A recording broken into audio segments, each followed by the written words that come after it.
NPS Balado, le balado de la revue Nouvelles pratiques sociales.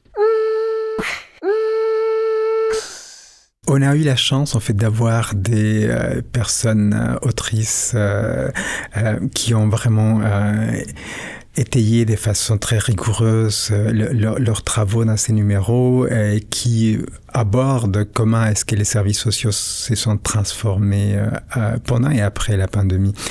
Je pense que une première partie de la réponse pourrait être la transformation numérique, le virage numérique de certains services.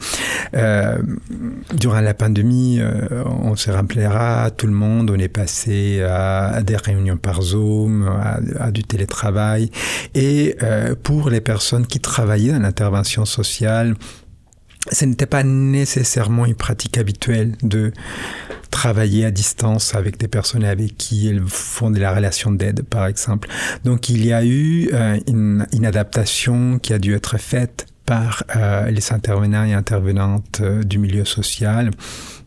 Une adaptation au niveau professionnel, mais au niveau technologique aussi. Et il faut aussi remarquer que ce n'étaient pas toutes les organisations qui étaient nécessairement prêtes à ce type de virage numérique. Par exemple, certains organismes communautaires n'avaient pas nécessairement les équipements nécessaires à donner à leurs employés, par exemple, pour travailler à distance.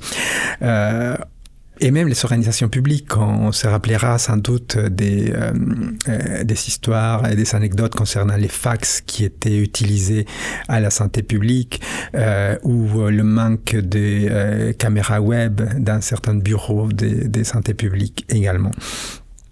Donc, il y avait certaines barrières, si on veut, techniques déjà à la base pour passer au numérique. Cependant, je pense que notamment le milieu communautaire a été très créatif pour répondre aux besoins de la population.